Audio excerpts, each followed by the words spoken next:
Hi everyone. Again, thank you for coming and for allowing us to share our space with you. I am really honored to hold the Christopher Chiu Research Fellow. I did have the opportunity, fellowship, I did have the opportunity to meet him, and it was, he was a lovely person, and we carry that name with honor. And we appreciate the fact that this organization is still going on strong and has such a good core group of people and has grown and become a bit of an industry almost. So it's really nice to see, but thank you very much, and I'm really happy to see a lot of familiar faces. So I'm just going to give a very brief overview of what the lab does. I may not capture it to the same extent that Janice is good at. This is a craft of hers that she's really good at, but I'll try to do it as close to justice as possible.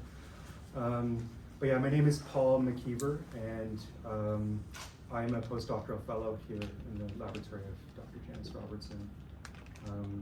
And so here we do study ALS. So we you've probably spoke about this a little bit on your tour already, and many of you are very familiar with this disease. But essentially, what this is a disease that results from the loss of motor neurons in either or both of the upper and lower motor neurons, of the spinal cord. And what these motor neurons do is they send signals from the brain down to the spinal cord, and then from the spinal cord down to muscles of the body. And essentially what happens is these are lost, as is shown on the right side, and no longer keep their connection, and this leads to progressive paralysis, and then eventually people have difficulty breathing, and then unfortunately they pass away. So we're really trying to understand what the underlying mechanisms are that cause these cells to die in the disease, and this is a proxy for trying to solve the disease itself. So this was originally discovered by Jean-Martin Charcot from France, and he's considered sort of he created or basically started what is known as modern neurology. So he's in a lot of ways considered the grandfather of this, and it's often called Charcot's disease. They call it that in France. So the thing about these diseases is that they're complicated. So there are clear genetic causes to the disease, and then there are more complicated causes that are considered sporadic, and they're the more common one that you see in the general population. And the top one's really hard to study because we don't really know what the underlying predispositions are in most cases, and we're trying to figure out what they are. Because if we can, we may find commonalities and be able to solve the disease. But looking closely at the familial aspect, the first gene that was actually discovered was superoxide dismutase 1, or SOD1. And this gene is doesn't make up a large percentage of the cases. It's actually quite rare. But what we found is there are actually 180 mutations associated with it. So there are a lot of mutations in the gene itself which can cause disease, and it's been well studied as a result of it. So the thing about this is, and this should actually be updated on the last point, I should have done this, is for the case of a recent therapy that came from this is tofersen, and tofersen actually does target SOD1 by depleting the amount of it, and it actually has appeared to, in many cases, be effective. So and that's massive news for patients who carry the SOD1 mutation, and for families that carry the SOD1 mutation, because it does offer an opportunity to treat it. But it still doesn't explain this other part of it that's a little bit more difficult.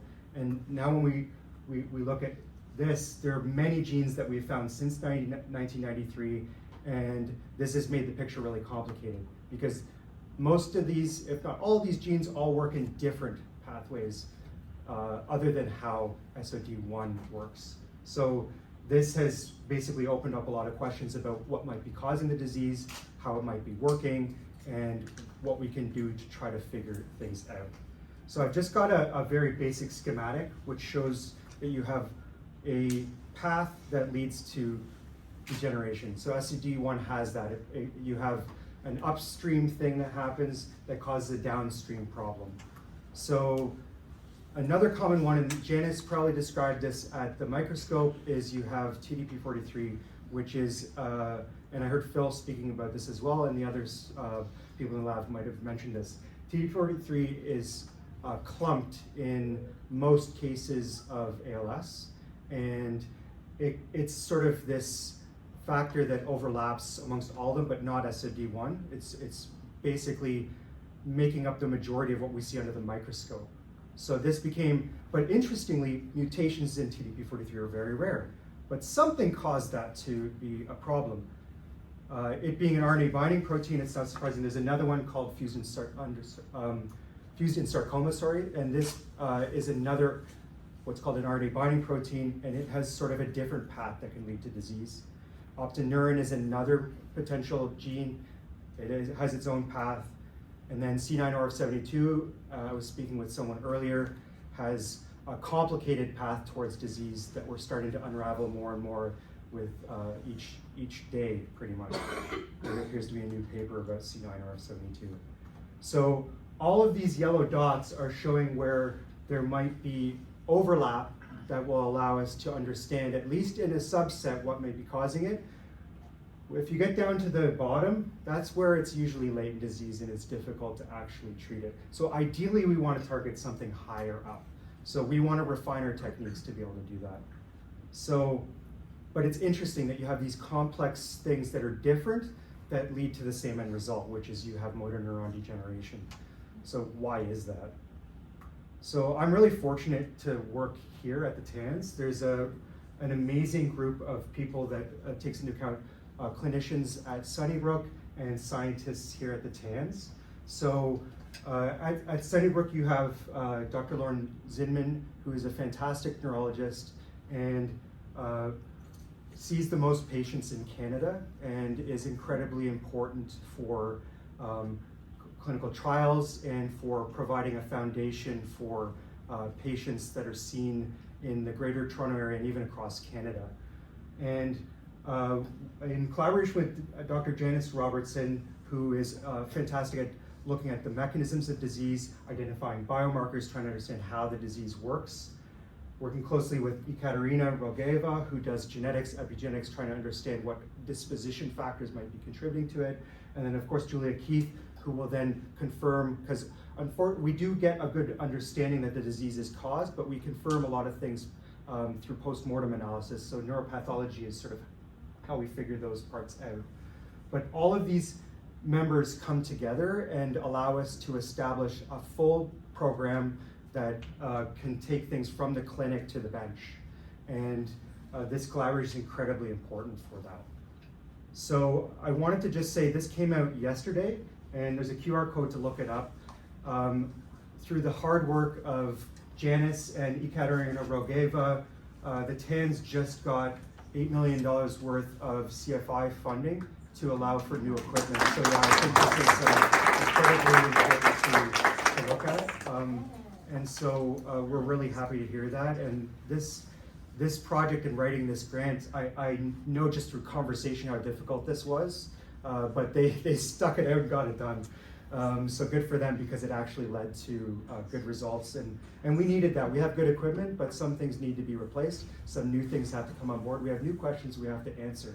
So I'll take it from that, and I'll step into what I'm up to, and I'm just going to scratch the surface on it, but I'm happy to answer any questions about it. So what we do know is ALS affects neurons in other cells in the brain and the spinal cord. And if we look at it, sort of that's a brain in the top left. You have this insanely complex organ that has millions and millions of cells creating billions and trillions of connections, and it has to work for us to even have this event and converse with each other. So this incredibly complex network has to continue to function properly.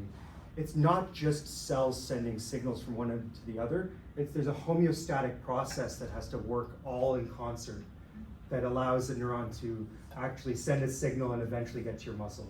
So there's the sheath. There are things that add trophic signals like astrocytes and microglia. Oligodendrocytes there are other cells too, like precursor cells that can actually differentiate into oligodendrocytes, and they play a more complex role in the brain as well. So we asked ourselves basically, can we study this? And it so happens that new technologies came out recently. So there's a really cool technique that allows us to use little beads that you can barcode. Barcode very similar to how you do in a store, except we're using this sequence. And the genetic sequence is made up A, C, G, T. So we can actually create a barcode of that sequence that we can then track. So we use this really cool technique. We mix it with nuclei. These are individual cells that we take from a patient who was kind enough to donate their brain. And this is where I talked to a few of you about freezing the brain is incredibly important, because to get those nuclei, a frozen brain is the ideal place to get it from.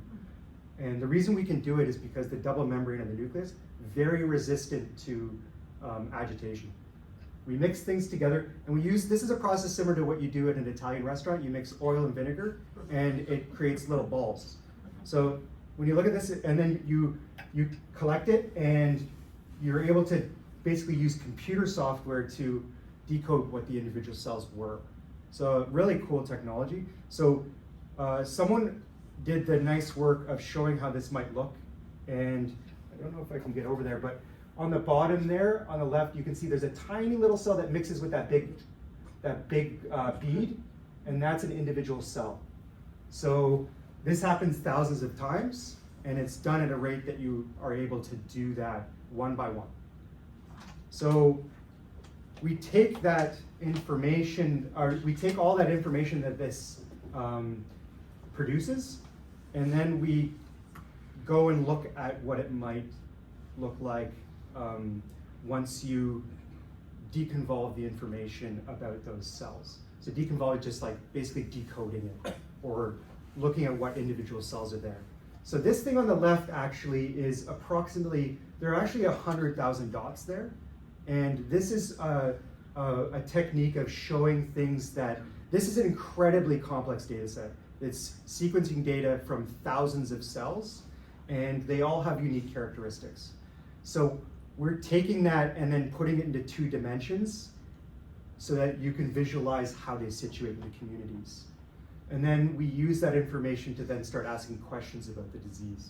So as it turns out, so EXC is excitatory neurons, we talked about those. Inhibitory neurons dampen the signal of excitatory neurons, they are really active. We have microglia, I showed you that image, they're incredibly important, they're an immune cell of the brain, precursor cells, oligodendrocytes, and astrocytes.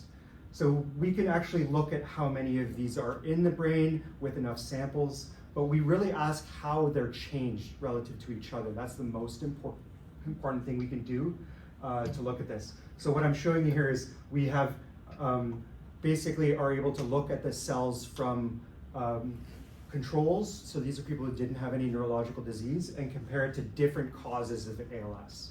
So sporadic cases versus those that are caused by C9.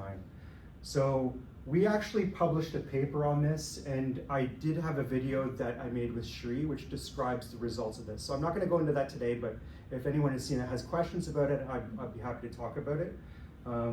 But what this has allowed us to do is really ask deep questions about how individual cells might be selectively vulnerable or otherwise to the disease. What causes some cells to be more protected?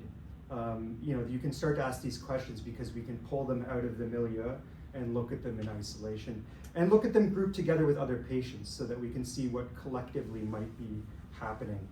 And yeah, so that's all I had to do about our results there. So if you did have any questions about anything you heard in the lab, otherwise, I wanted to thank you for coming. I mean, this is incredibly valuable to have this group come and support us, and the continued, the value basically that comes from your support is massive. It allows me to do the work I'm doing, and I'm really thankful for that. And I couldn't have taken this project as far as I have without that support. So it is a team effort, and it's not just scientists, it's the community as well. So with that, I will stop, but yeah, thank you.